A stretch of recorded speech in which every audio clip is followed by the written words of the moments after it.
खैर अब सोचो तुम्हारी लाइफ में आसमान से एक एलियन शिप उतरता हो जिसमें से जादू नहीं एक हॉट सी एलियन निकलती है जो कि डीमन के जैसी दिखती है, सर पे 2 सींग विद हॉट सी बिकिनी, और वो तुम्हारे पीछे पड़ जाती है तुम्हारी गर्लफ्रेंड बनने के लिए और दूसरी लड़कियों को तुम्हारे पास आने से रोकती है।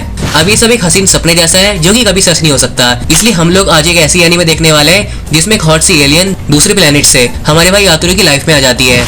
अब ये 2022 का एनीमे रीमेक है अपनी ओरिजिनल 1981 एनीमे का, लेकिन इस वाली में तुम्हें सेम स्टोरी देखने को मिलेगी लेकिन थोड़े अच्छे एनिमेशन के साथ। और वैसे मैंने इसकी ओरिजिनल एनीमे नहीं देखी, वैसे कनेक्टेड भी नहीं है तो कोई फर्क नहीं पड़ता। तो खैर अब शुरू करते हैं। तो स्टोरी की स्टार्टिंग में हम न्यूयॉर्क सिटी में एक बहुत बड़े एलियन शिप को देखते हैं जो कि सिर्फ अमेरिका नहीं बहुत सारी कंट्री में जाता है, जिसमें एक बहुत बड़ा डीमन बैठा होता है। फिर अगले सीन में हम हमारे भाई आतुरु को देखते हैं जिसकी गर्लफ्रेंड शिनोबू उससे तंग आ चुकी है क्योंकि आतुरु ठरकी है और दूसरी लड़कियों को देखता रहता है। लेकिन अब आतुरु इसको बताता है कि हमारे भाई का दिल दिमाग फेफड़ा लौड़ हाँ, आतुरु का सब कुछ शिनोबू का है, इसलिए अब इसको सुन के शिनोबू शर्मा जाती है। लेकिन तभी बगल से एक लड़की जाती है जिसको हमारे भाई हवस भरी नजरों से देखने लगता है, जिसको देख के शिनोबू आतुरु को एक चपत में उड़ा देती है और यहाँ से चली जाती है। अब आतुरु एक ब्रिज के सहारे खड़े हो जाता है जिसको देख के एक मॉन्क को ऐसा लगता है कि आतुरु सुसाइड करने जा रहा है, इसलिए गंजा आतुरु को बचाने के लिए आता है पर गलती से उसको ही पानी में धक्का दे देता है और बोलता है In nomine Patris et Filii et Spiritus Sancti। अब अगले सीन में आतुरु उस गंजे को बताता है अब एक लड़की ने मुझे छोड़ दिया तो इसका मतलब क्या मैं अपनी जान दे दूंगा। रिप्लाई में गंजा बोलता है अरे वो तुम्हारा चेहरा बिल्कुल सुअर जैसा लगता है। अब इसको सुन के आतुरु उस गंजे का ही मुंह ढक देता है,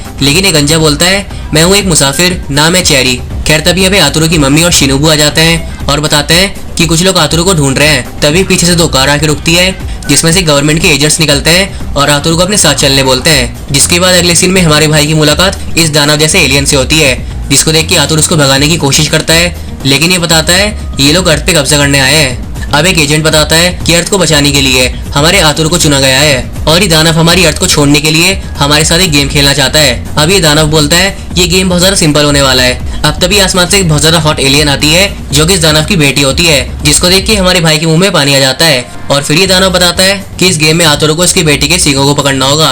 रिप्लाई में आतुरु बोलता है अरे सींगों की जगह मैं तो कुछ और भी पकड़ लूंगा। अब इसको सुन के शिनोबू आतुरु का मुंह नोच देती है। अब देखो अर्थ का फेटिस ठरकी के हाथों में है।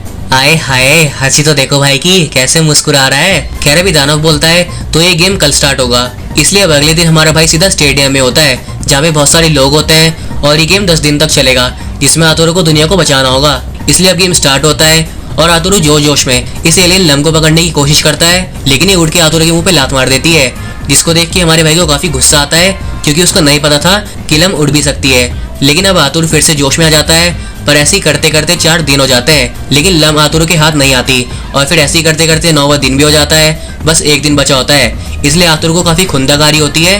फिर रात हो जाती है जहाँ पे आतुरु की मम्मी पापा काफी टेंशन में होते हैं कि एक दिन बाद हमारी अर्थ इस दानव की हो जाएगी, इसलिए भी अपने बेटे को कोसते हैं कि हमने कैसे हरामखोर बेटे को जन्म दिया है। अब अपने रूम में आतुरु काफी हार मान जाता है और कुछ पल बाद ही कुत्तों की तरह रजाई चबाने लगता है, जिसको देख के शिनोबू बोलती है अगर कल तू जीत गया तो मैं तुझसे शादी कर लूंगी। अब इसको सुन के आतुरु को एक अलग ही मोटिवेशन मिल जाता है, जिससे अगले दिन वो बहुत ज्यादा तेज होता है और लम को पकड़ ही लेता है, मतलब उसका पैर पकड़ लेता है। लेकिन लम इसको अपनी बिजली का झटका दे देती है। लेकिन अब आतुरु फिर से खड़ा हो जाता है और बोलता है शादी तो बेटा मैं करके रहूंगा। अभी लम को फिर से पकड़ने लगता है, जिसको देख के वो बोलती है अबे छोड़ भी दे शादी।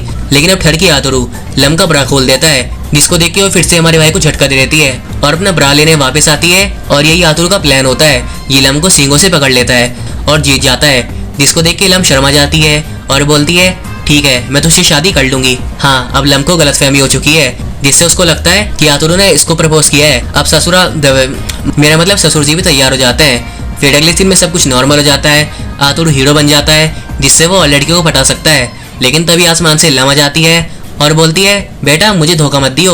अब इसको सुन के आतुरु के डैड बोलते हैं कुएं से निकले और खाई में गिर गए। अब लम आतुरु के पीछे पड़ जाती है, लेकिन आतुरु बोलता है अरे मेरी माँ मैं शिनोबू से प्यार करता हूँ और मैं तुझे डिवोर्स देता हूँ। अब इसको सुन के लम काफी गुस्सा हो जाती है और हमारे भाई को बिजली का झटका दे देती है और यहाँ से चली जाती है। अब आतुरु को ऐसा लगता है कि लम यहाँ से चली गई है, इसलिए वो शिनोबू से कॉल पे बात करता है और उसको सॉरी बोलता है। लेकिन लम अब भी यहाँ पे होती है, जो कि अपने स्पेसशिप पे बैठी बैठी सिग्नल की वजह से आतुरु से बात कर रही होती है। और भाई साहब आतुरु पे सीसीटीवी से नजर रख रही होती है। वैसे किसी ने सही कहा है प्यार इस दुनिया से परे होता है। खैर अब आतुरु की मॉम डैड उस पर काफी गुस्सा होते हैं, जिसके बाद आतुरु अपने रूम में फिर से शिनोबू से बात करने लगता है और दोनों के दोनों लम को इग्नोर करने लगते हैं, जिससे उसको काफी गुस्सा आता है और वो अपने सिग्नल को और हाई कर देती है, जिससे आसपास के एयरक्राफ्ट गायब हो जाते हैं, जो कि न्यूज में भी आ रहा होता है। अब देखो आतुरू और शिनोबू कॉल पे बात कर रहे हैं जिसमें लंबी जुड़ी हुई है, जिससे एक ट्रायंगल बन जाता है और उसमें जो भी चीज जाएगी वो गायब हो जाएगी। खैर अब लम आतुरू के घर पे फिर से बिजली गिरा देती है, लेकिन आतुरू ठान लेता है कि वो शिनोबू से मिलके रहेगा, इसलिए उसके डैड उसको रबर का रेनकोट देते हैं और बोलते हैं बेटा मैं तेरी बरसी जरूर मनाऊंगा। भाई कैसा बाप है। खैर अब आतुरू को बचाने के लिए ये गंजा भी इसके साथ जाता है और आतुरू को बिजली के खंबे से बचाने के लिए उसको धक्का दे देता है, लेकिन अपना भाई उसी खंबे के नीचे गिर जाता है, जिससे उस गंजे को लात मार के उड़ा देता है और आगे बढ़ने लगता है।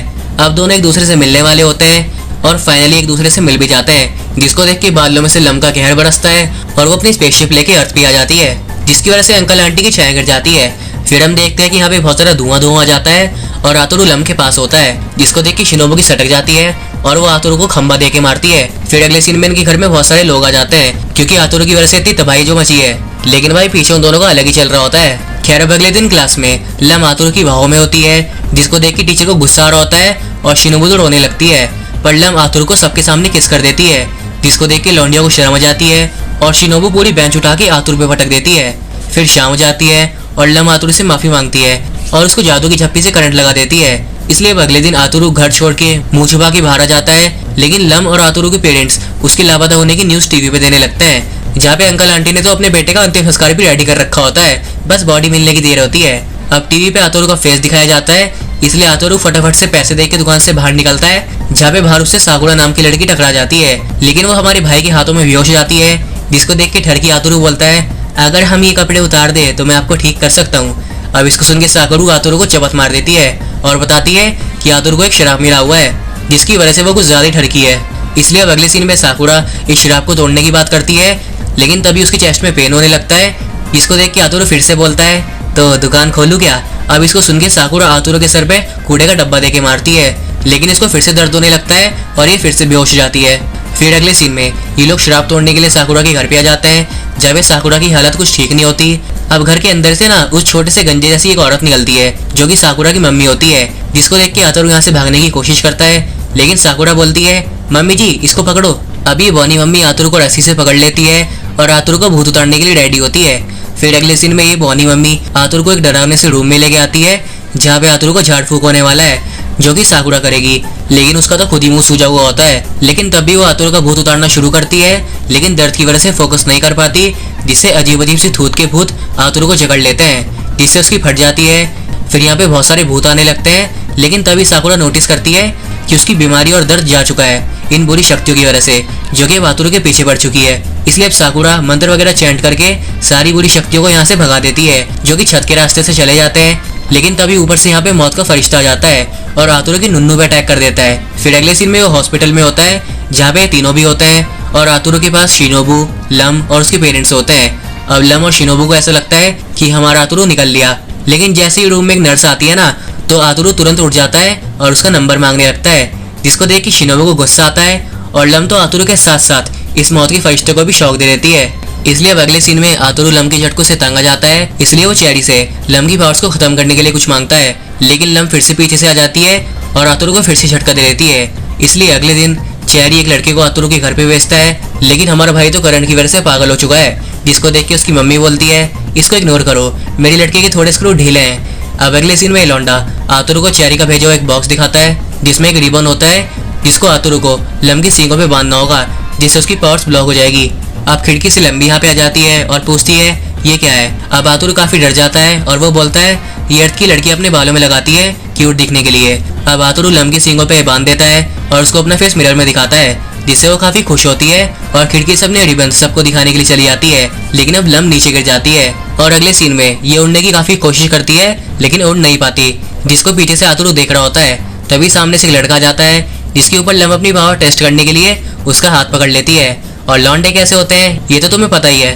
हाँ भी लौंडा बोलता है लम जब से मैंने तुझे देखा है तब से मैं तुझसे प्यार कर बैठा। अब पीछे से ये वाले लड़का उसको चप्पल मारता है और बोलता है अब यहाँ छिनाले नहीं चलने वाला, लेकिन अब लम इसका हाथ पकड़ लेती है, जिससे ये अपने प्यार का इजहार करने लगता है। इसलिए अब दोनों में लड़ाई हो जाती है और लम काफी सैड होती है क्योंकि उसकी पावर जा चुकी है। तभी यहाँ पे शिनोबू आ जाती है और इनको ऐसे हनीमून मनाते देख बोलती है अबे जाके एक रूम ले लो। तभी ये लड़का बोलता है आतुरू तो लम के लिए रिबन्स भी लाया था। अब इसको सुन के शिनोबू बोलती है क्या ये सच है, और वो लम के रिबन्स उतारने के लिए जाती है, लेकिन आतुरू बीच में आ जाता है और शिनोबू को सब कुछ समझाने की कोशिश करता है, लेकिन ये आतुरु को लात मार के यहाँ से चली जाती है। फिर रात में दोनों लौंडे यहीं पे होते हैं लम की प्रोटेक्शन के लिए, इसलिए लोग लम को आतुरु से दूर कर देते हैं, जिससे आतुरु उनको पीटने लगता है और इनको यहाँ से खिड़की से बाहर निकाल देता है, जिससे लम काफ़ी खुश होती है। अब लम यहीं पे रहेगी, आतुरु के पास सोएगी, क्योंकि उसकी पावर्स जा चुकी है, इसलिए वो वापस जा नहीं सकती। अब इसको सुन के आतुरु की बत्ती गुल हो जाती है, जिसके वो लम के रिबन्स वापस छीनने लगता है। फिर यहाँ पे दोनों भी आ जाते हैं और ये देख के आतुरु को पीटने लगते हैं, जिसको देख के लम को काफ़ी गुस्सा आता है और वो सामान फेंकने लगती है। और तभी चेरी का लेटर भी बीच में आ जाता है, जिसमें रिबन्स के बारे में लिखा होता है, जिसको ये लड़का पढ़ लेता है और लम वो सुन लेती है, जिससे उसका दिमाग से अटक जाता है। अब लम आतुरु का मुंह नोच लेती है, उसको लॉक देने लगती है, जिससे इन दोनों की फट जाती है। और फिर आतुरु को लम के रिबन्स को उतारना पड़ता है और फिर वो गुस्से में बोलती है, डार्लिंग बहुत टाइम हो गया तुम्हें शौक दिए हुए, इसलिए ये ले, और बाद में उस चेरी की भी प्यारी बना दूंगी मैं। अब लम आतुरु को अपना अच्छे से प्यार दिखाती है, जो कि चेरी को पता चल जाता है, इसलिए भाई ये छोटा सा बोनस शहर ही छोड़ देता है। खैर अब अगले दिन हम एक मैंडो नाम की लड़की को देखते हैं, जिसके दादाजी उसको न्यू स्कूल भेज रहे हैं, जहाँ पे मैंडो एक बहुत बड़े एयरक्राफ्ट से जा रहा होता है। और भाई ये ना स्कूल में टॉम क्रूज वाली एंट्री मारता है। अब क्लास में हमेशा की तरह लम आतुरु के साथ होती है, जिसको देख के शिनोबू को गुस्सा आ रहा होता है। तभी वो बेंच उठा के आतुरु को मारती है, जो कि खिड़की से बाहर मैंडो के पैराशूट को लगती है, जिससे वो पेड़ में क्रैश हो जाता है। अब मैंडो से स्कूल का ट्रांसफर स्टूडेंट है, जो कि स्कूल की कल्चर की बेइज्जती करने लगता है, क्योंकि बेंच से उसका स्वागत जो हुआ है। लेकिन तब यहाँ पे शिनोबू आ जाती है और मैंडो से माफी मांगती है कि ये बेंच मैंने फेंकी थी। अब इसको सुन के मैंडो शिनोबू से तमीज से बात करता है और बहुत ज्यादा प्यार से बात करता है, जिससे वो शर्मा जाती है। लेकिन अब आतुरु बीच में आने लगता है, जिसको शिनोबू लात मार के साइड कर देती है। अब अगले सीन में क्लास में मैंडो लड़कियों के बीच काफी पॉपुलर हो जाता है, जिसको देख के लौंडे चिढ़ रहे होते हैं। तभी मैंडो लड़की के कपड़े से एक बाल को हटाता है और बोलता है, काश मैं ये बाल होता जिससे हर वक्त तुम्हारे साथ होता। अब आतुरु शिनोबू पे गुस्सा होता है मैंडो पे लाइन मारने के लिए, लेकिन रिप्लाई में शिनोबू बोलती है, ओहो देखो तो कौन बोल रहा है ये। कह रहा है मैंडो इनके बीच आ जाता है और आतुरु को यहाँ से जाने के लिए बोलता है, लेकिन आतुरु बोलता है, अबे मेरी बंदी है। अब इसको सुन के लम आतुरु को झटका दे देती है, जिसको देख के मैंडो उसको नीचे आने बोलता है, क्योंकि स्कूल में ठीक नहीं है। लेकिन अब लम बताती है कि वो इस स्कूल की स्टूडेंट नहीं है, मैं तो बस मेरी डार्लिंग की वाइफ हूँ। अब इसको सुन के मैंडो बोलता है, इस जोकर की वाइफ, इसकी बटन जैसी आंखें, तीखी नाक, अजीब सा मुंह। अब इसको सुन के लम बोलती है, अबे तू अपने काम से काम रखना। और आतुरु बोलता है, शिनोबू और तू मैंडो से दूर रह। खैर अब अंदर क्लास चल रही होती है और लम बाहर पेड़ पे सो रही होती है। अब अगले सीन में क्लास के प्रेसिडेंट के लिए क्लास में वोटिंग चल रही है, जिसमें मैंडो खड़ा होता है और अपने कुछ नेक इरादे बताता है कि जैसे कि वो सबसे पहले क्लास में स्टूडेंट्स को पनिशमेंट देगा, लेकिन अगर किसी स्टूडेंट ने भागने की कोशिश की तो वो चेयर पे बिठा के उनकी जीभ निकाल देगा, और अगर किसी ने ठीक से पढ़ाई नहीं करी तो वो उन्हें मरवा देगा। ये सभी क्लास के फ्यूचर के लिए करेगा, लेकिन ये सब लड़कियों पे लागू नहीं होगा। अब इसको सुन के लौंडो की झंड हो जाती है और वो मैंडो को बीट करने के लिए आतुरु को प्रेसिडेंट बनाना चाहते हैं, क्योंकि वो ही एक है जो कि मैंडो को हरा सकता है। इसलिए अब इसको सुन के आतुरु की आंखों में आंसू आ जाते हैं। फिर वो अपने नेक इरादे क्लास में बताता है और बोलता है, जब मैं प्रेसिडेंट बनूंगा ना तो तब क्लास में लड़कियों का मुजरा करवाऊंगा। खैर अब वोटिंग होती है, लड़कियां मैंडो को वोट करती है और लड़के आतुरु को वोट करते हैं, इसलिए दोनों के बीच टाई हो जाता है, जिससे मैंडो को सदमा लग जाता है और वो बोलता है, अबे आतुरु मेरे बराबर कैसे पहुंच गया। इसलिए अब मैंडो इसको एक कंपटीशन से सेटल करेगा, जिसमें वो भैया तोप लेके आ जाता है, जिसको देख के सबकी फट जाती है। फिर मैंडो बताता है, ये हमारी फैमिली की परंपरा है, जो भी इस तोप से एक दूसरे का एप्पल गिरा देगा वो जीत जाएगा। रिप्लाई में आतुरु बोलता है, अबे तू मरा क्यों नहीं अभी तक, और तेरा खानदान पागल है। लेकिन अब ऑफिशियल तरीका ये नहीं होता, बल्कि इनको एक दूसरे को ग्लव से हिट करना होगा। लेकिन अब आतुरु बचने लगता है और शैडो क्लोन जुत्सु का यूज करता है, लेकिन मैंडो उसको हिट कर देता है, पर वो तो सब्स्टिट्यूशन जुत्सु होता है। अबे नारुतो किसने चला दी। कह रहा आतुरु मैंडो को चिढ़ाने लगता है, जिसके बाद ये दोनों छत पे आ जाते हैं और मैंडो आतुरु को घेर लेता है, उसको हराने वाला होता है। लेकिन तभी आतुरु बोलता है, लम मैंडो तुझे फाइट में चैलेंज कर रहा है। अब इसको सुन के लम पगला जाती है और मैंडो को झटका दे देती है, जिससे बाकी लौंडे भी यहाँ जाते हैं और बोलते हैं मैंडो तो हार गया। इसलिए अब मैंडो अपनी हार सह नहीं पाता और मरने जा रहा होता है, जिसको देख के लड़कियों के दिल टूट जाते हैं और लम के तो कुछ भी पल्ले नहीं पड़ता। फिर अगले सीन में हम देखते हैं मैंडो मेडिटेशन कर रहा होता है और सोचता है कि कहीं मुझे लम से प्यार तो नहीं हो गया। अब क्लास में लम आतुरु के बारे में पूछती है, लेकिन वो यहाँ नहीं होता, इसलिए लम यहाँ से निकल जाती है और मैंडो से टकरा जाती है, जिसको देख के मैंडो बोलता है, लम तुम फाइनली मेरी बाहों में आ गई। रिप्लाई में लम बोलती है, अबे रास्ते से हट बे। अब ये दोनों पैराशूट के नीचे दब जाते हैं। फिर अगले सीन में आतुरु को देखते हैं, जो कि शिनोबू को प्रपोज करने वाला है, लेकिन वो तो मैंडो को पसंद करती है, जिसको सुन के आतुरु पगला जाता है। और तभी ऊपर से लम और मैंडो आ जाते हैं, जिसको देख के आतुरु का दिमाग खराब हो जाता है। लेकिन शिनोबू मैंडो को देख के शर्मा जाती है और यहाँ से चली जाती है। और फिर मैंडो लम से पूछता है कि क्या वो ठीक है। लेकिन वो उसको इग्नोर करके आतुर के पास चली जाती है। फिर अगले दिन में ये लोग स्कूल की ट्रिप पे आते हैं जहाँ पे लम कैजुअल ड्रेस में आती है और शिनोबू मेंडो के साथ बैठी हुई होती है। तभी मेंडो यहाँ पे आता है और बोलता है लम हमें पास वाली गुफा जाना चाहिए। खैर अब आतुर भी मान जाता है क्योंकि वहाँ वो मौके का फायदा उठा लेगा। इसलिए भी ये लोग रेडी हो जाते हैं जहाँ पे आतुरु शिनोबू को पटाएगा, लम आतुरु को पटाएगी, मेंडो लम को पटाएगा और शिनोबू मेंडो को पटाएगी। अबे भाई ये लव ट्रायंगल नहीं लव स्क्वायर बनता जा रहा है। खैर अभी ये लोग केव के अंदर घुसते हैं जहाँ पे बहुत ज्यादा अंधेरा होता है। तभी आतुरु मेंडो को पार्टनर चेंज करने बोलता है जिससे ये लोग अपने अपने प्यार के साथ जा सके। इसलिए मेंडो टॉर्च बंद कर देता है जिससे ये लोग जल्दी जल्दी भागते हैं। लेकिन अब आतुरु के पास लम होती है और मेंडो के पास शिनोबू होती है जिससे वो काफी गुस्सा होता है। इसलिए दोनों एक दूसरे पे गुस्सा करते हैं और फिर से टॉर्च बंद करने बोलते हैं जिससे इस बार सब सही हो जाएगा। इसलिए मेंडो फिर से टॉर्च बंद करता है लेकिन इस बार क्या होता है ये। खैर अब देखो हमें यहाँ पे मेंडो का सीक्रेट पता चलता है। जब उसके आसपास लड़कियां रहती है तब तो उसे किसी चीज से भी डर नहीं लगता, लेकिन जब लड़कियां नहीं रहती तब इसकी फटने लगती है जिसके बाद ही फूट फूट के रोता है। लेकिन तब यहाँ पे लड़कियां आ जाती है और मेंडो वापस से बहादुर बच्चा बन जाता है। फिर शिनोबू के आंसू पोंछता है लेकिन जैसे ही आतुरु दोनों की आंखों पे हाथ रखता है ना तभी मेंडो रोने लगता है और आतुरु बार बार करता है जिससे शिनोबू गुस्से में बोलती है अबे तू ये क्या बकचोदी कर रहा है बार बार। खैर अभी लोग वापस जाने के लिए पीछे मुड़ते हैं लेकिन रास्ता भूल जाता है और इस बार तो सचमुच में टॉर्च की बैटरी डेड हो जाती है जिससे इनकी फटने लगती है। लेकिन लम यहाँ पे रोशनी करने के लिए अपनी पावर्स का यूज करती है लेकिन तभी जमीन में दबा हुआ रॉकेट लॉन्च जाता है और केव को फाड़ के निकलता है जिससे यहाँ छेद हो जाता है और मेंडो और आतुरु फिर से ऐसी पोजीशन में मिलते हैं और सब इनको देख भी लेते हैं। और इसी के साथ उरुसे यात्सुरा का पार्ट 1 यहाँ पे एंड हो जाता है। अब अगर पार्ट 2 चाहिए तो तुम लोगों को इस वाली वीडियो पे अच्छी व्यूज देने होंगे मुझे, वरना भाई बाद में मत बोलना पार्ट 2। अब देखो अगर चैनल पे नए हो तो सब्सक्राइब कर देना और अगर ऐसी और वीडियोस देखना चाहते हो तो स्क्रीन पे टैप करो। और मैं चलता हूँ, अगली वीडियो में फिर मिलेंगे। टिल देन सायोनारा मेरे ओटाकुस।